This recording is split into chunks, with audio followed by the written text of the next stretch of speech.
And we're live. Good morning or good afternoon, wherever you're tuning in today. This is Tech Leaders Unplugged. I am Tullio Siragusa, and today I am speaking with Brenda Armstrong. We're talking about a very important topic. The post-COVID tech world specifically is prioritizing mental health the key to thriving? That's the question we're going to look to answer today. So if you have questions or comments, please just post them wherever you're watching. We will see them and we'll do our best to accommodate them. But before we get started, welcome again, Brenda. I'm looking forward to having this chat with you. Thank you. Thank you so much for having me, Tullio. I'm excited. Absolute pleasure. Before we get started, I want to just kind of go over a few stats that I pulled up related to mental health. It seems to be something that if there isn't awareness around it, there should be. So let's just talk about a few of these stats and then maybe we can discuss how we can improve things. So here's one. According to the World Health Organization, 1 in 4 people globally will be affected by mental health or neurological disorders at some point in their lives. That means that a quarter of the population at some point will have something that they're struggling with related to mental health. Yeah. But here's another stat. Mental health disorders account for 30% of non-fatal disease burden worldwide and 10% of the overall disease burden, including death and disability. Pretty interesting, staggering stat. Yeah, makes sense. Here's another one. The WHO reports that depression is the leading cause of disability worldwide, affecting 264 million people. And that anxiety disorder affects 284 million people worldwide, making it the most common mental health disorder, anxiety. So if you're watching this and you feel a sense of anxiety from time to time, It's normal. it's pretty common. Yeah. And then here's another one. The United States, in the US, the National Institute of Mental Health estimates that 1 in 5 adults will experience mental illness in a given year. So it's not even some things where it's long-term. Some of them just happen like within the year. Yeah. Triggers that can happen. And then finally, the American Psychological Association reports that workplace stress costs U.S. employers an estimated $300 billion annually in absenteeism, reduced productivity, and healthcare costs. It's pretty clear from these stats, we've got a problem. Yes. What are your thoughts, Brenda? Man. My thoughts, honestly, in a post-COVID world, right? Because that's what this is. I definitely think that's what this stems from. And I don't think it's so much as a problem, right? There's two sides to every coin. As I think it is a really great time to find solutions for a problem that's been overlooked for so long. I don't think mental health issues is any new thing at all by any means, but I definitely think during COVID it forced everyone to sit still and sit down and look around and be like, okay, do I really enjoy this? Do I want to go back to work? Why do I do what I do? They had to be with their family, and like I know had to be kind of sounds like forceful, but deep down we all want to be with our families. But it forced them. Okay, now you're with your family. You have no other choice. See who they are. See who you are. Find all that out. And I think a lot of stuff came up in everyone. And now it's like post COVID. Okay, we're trying to pretend to go back to how things were, and I don't think we can just go back to how things were. Well, you bring an interesting point. I mean, generally there are triggers that would cause someone to either have depression or some mental health challenges or anxiety. Sometimes it's tied to some traumas, right? Maybe early childhood traumas or even adult traumas. These traumas, if not checked or dealt with, can cause all kinds of problems. Mm-hmm. So let's just say it. We've all globally experienced a major trauma in the past 3 years. Absolutely. Whether we want to admit it or not, it has been traumatic, right?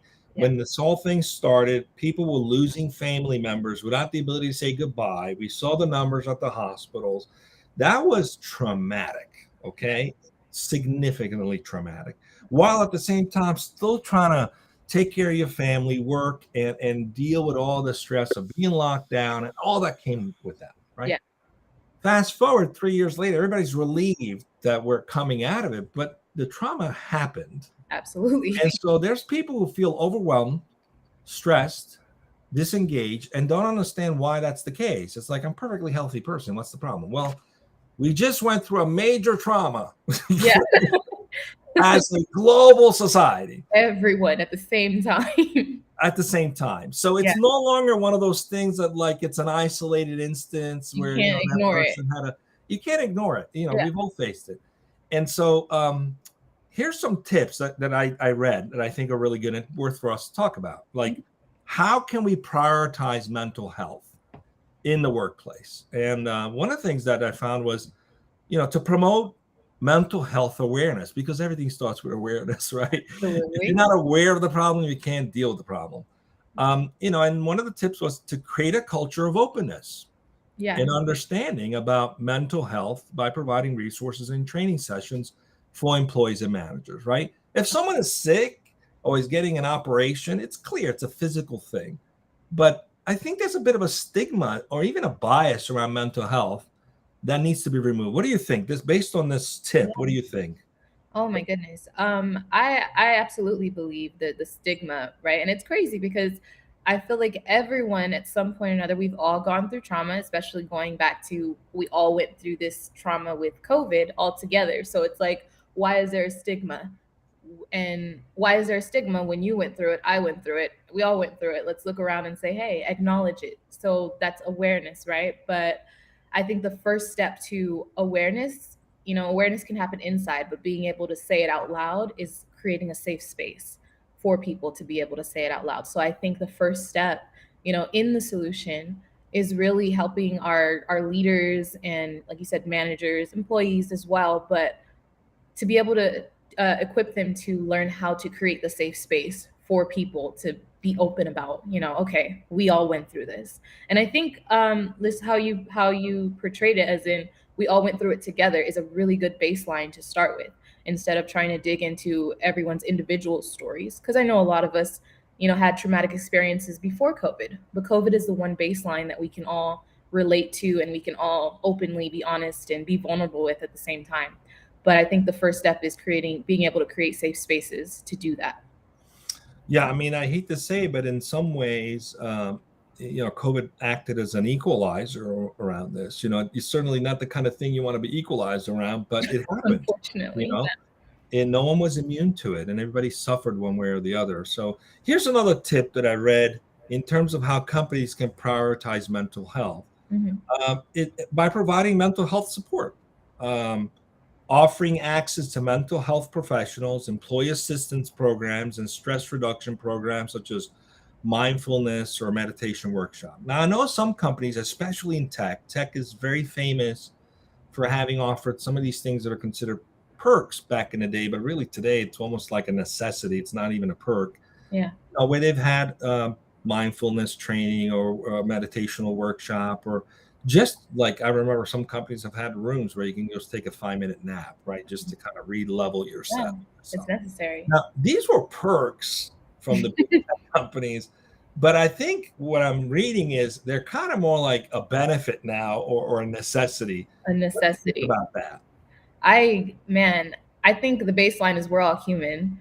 And I don't think it should be a perk or like an extra thing. Like, oh, some people need this. No, we all need this. And like you said, back to being a safe space for everyone to admit, we all need it, especially people in leadership, because, you have not only your own personal things that you have to deal with, but combining it. Like you said, COVID also mixed our worlds, our personal world and our professional world.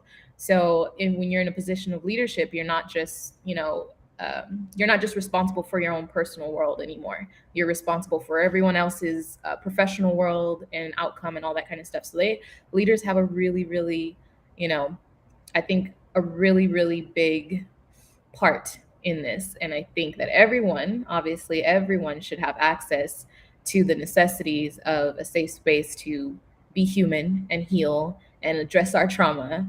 But I think it rises and falls with leadership. Exactly. I think our producer's trying to trigger some mental health challenges by going back and forth with the camera.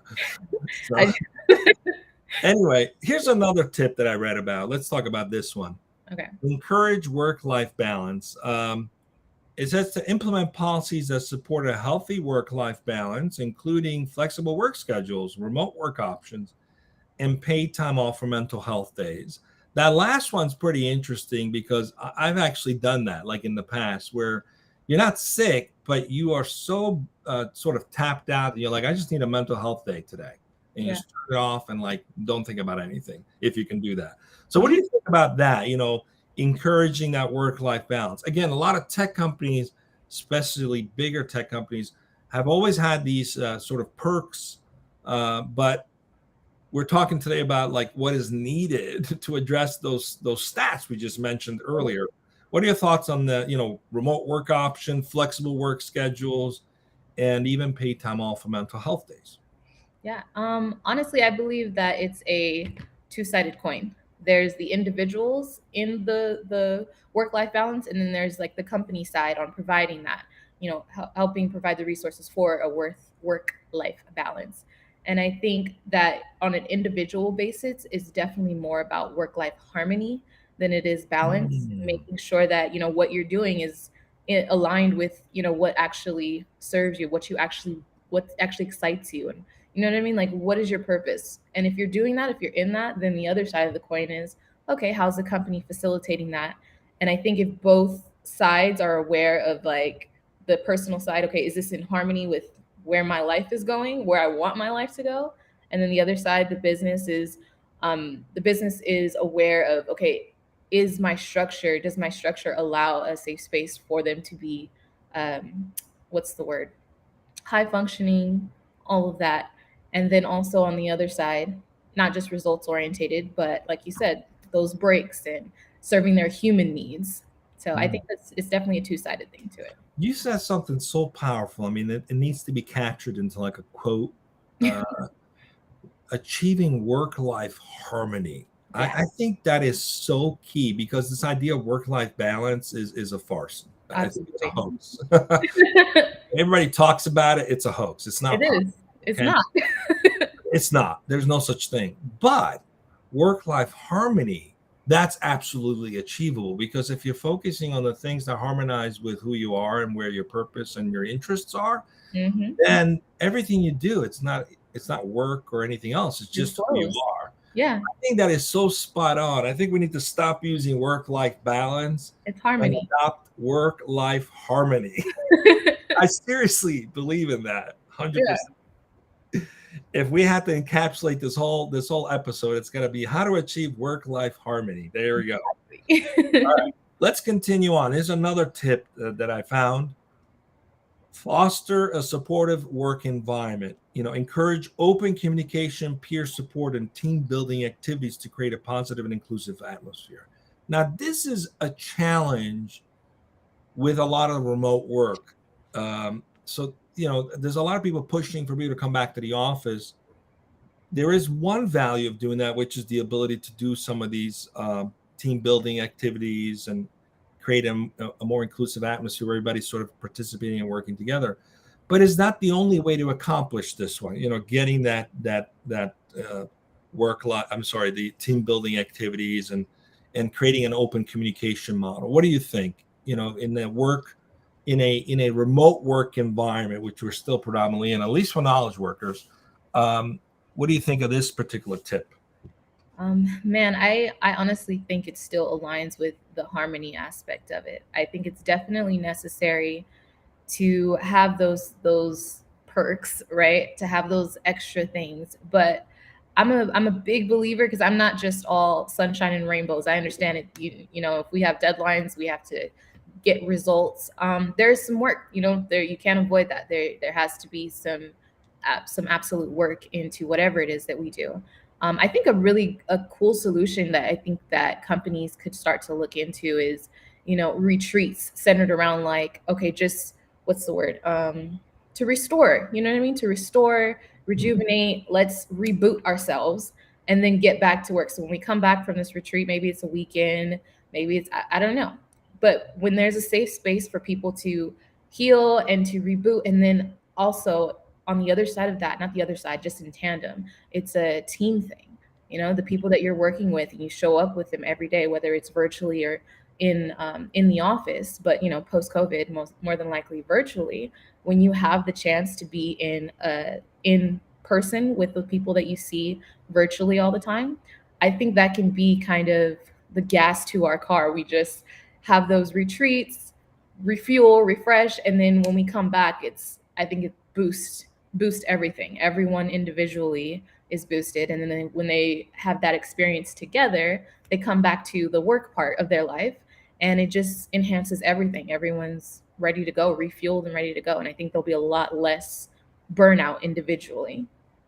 I think you just defined possibly what a tech companies could build as a product offering. This show is about Tech Leaders Unplugged, and while we're having some internal chats right now to launch it, we will very quickly have CEOs and CXOs of technology companies.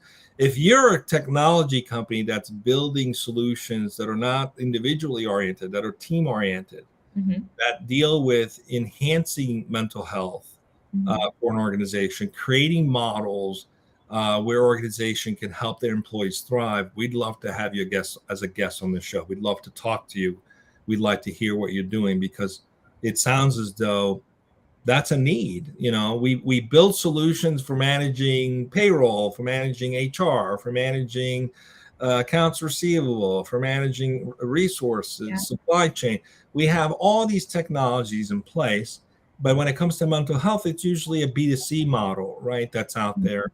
So maybe there's a time for technology companies to begin to enhance their HR offering by including some of these capabilities, that facilitate team building and team communication, and dare I say, work-life harmony for all employees.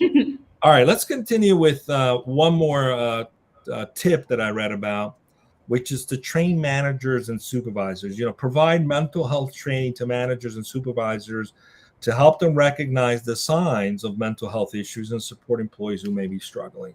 This is kind of a little bit of a dangerous territory, because we don't want to turn into therapists. That's not our job. We're not trained to do that. But what are your thoughts about bringing, again, awareness to leaders on what to look for? Maybe there's certain patterns and certain behaviors that, instead of looking at what a terrible employee, maybe it's triggering what's going on with this person, and empathetically say, how can we help them? What do you think about that in terms of training leaders to become more aware of identifying where someone might be having a mental health challenge? Yeah. I think that this is without me being a therapist or anything like that, I think our ability and capabilities, our bandwidth, if you could say, to help others is directly correlated to our capabilities with ourselves. So I think equipping our leaders to be able to recognize those signs is definitely needed. But I think the idea around it could be expanded beyond just spreadsheets and trainings in front of a computer and here's some information, but more so, let's prioritize the leaders feeling it for themselves first. And then it's so much easier to identify it and relate and show compassion and patience when you're working with someone else without even being a therapist, because you've done the inner work yourself. So I feel like if leaders were more personally developed on the emotional side of things, emotional intelligence and personal development when it comes to the soft skills, it's good. You don't have to be a therapist. You can be so much easier to take those trainings, and here's a list of things to spot, and here's a list of things to look out for in your team when both sides are addressed, the soft skills and the hard skills. Yeah, I mean, I think it comes down to being able to identify the sources of the stress, right? You don't have to be a therapist to figure out if people are undergoing excessive workload, or they have a lack of control of their own domain, or there's poor communication in place. So that causes stress. People don't understand what they need to do, or even unrealistic expectation. I think these are some key things that leaders can adapt, and just being aware of them. As we come to an end, one of the things that I really liked as one of the tips that I found here is to encourage self-care, promoting self-care practices amongst employees, including exercise, healthy eating, and sufficient sleep. I think that is often overlooked. And sometimes in the past, we might have thought, well, we're overstepping our bounds if we're talking to people about their personal choices. But to encourage healthy lifestyle is a way to also encourage that harmony we discussed. So I really appreciate this tip about encouraging healthy eating, healthy exercise. And that can be done in a number of ways. I've seen organizations create incentives for people to either lose weight or to quit smoking, for example, and things of that sort that are stress causers for sure. And then finally, what do you think about this one? To regularly monitor in well-being, by doing surveys and trying to get the sense of satisfaction or improvement to the work environment. What do you think of that option as a way to raise awareness around mental health? Oh, absolutely. I think that's, what's the word? What's the phrase? It's what gets measured gets achieved. I believe I might have butchered that, but basically paying attention to the numbers and the stats and the data, that's also very important. So if you can get tangible results in front of you and say, okay, this is what's going on, then we know exactly what to address. So I think that's vital, in learning what the problem is, where the problem is, and being able to create solutions for that. Well, it's been a good conversation. We're up on time. We're often talking to people that are solving business problems with technology, and in many cases, those technology also improving people's lives, and that's wonderful. But let's not forget that there are people involved with everything that we do. Right? We are, in essence, every single one of us in the people-to-people business, and people are not like widgets. They have feelings and emotions and traumas, and we've all experienced this massive trauma globally in the past 3 years. So raising awareness around mental health is key. It's one of the ways that by prioritizing mental health and implementing supportive policies, companies can create a healthier and more productive work environment, which also leads to reduced turnover and lower healthcare costs and increased employee satisfaction. So there's a direct ROI component to this as well. It's not just valuable for the people, it's also valuable for the business. So when those two things come together, it's a kind of a no-brainer. So we encourage you to review this. And the key thing we've learned today is work-life harmony. Thanks for being with me, Brenda. So let's talk about, we got another show coming up tomorrow. And let's post that up. We got coming up tomorrow. I'm talking with Adam Wendell, and we're talking about the digital transformation journey, navigating uncharted territories. This is going to be an interesting conversation as we discuss what that looks like today. Most enterprises are on a digital transformation journey, and there's a lot of uncharted territory. Robotics, AI, augmented reality, all these things are very new and emerging. What opportunities arise for companies doing that digital transformation? So come and check out the show tomorrow as we deep dive into that topic and see what we uncover. And thanks for joining us this morning or this afternoon, wherever you're watching us, and see you again tomorrow. Take care.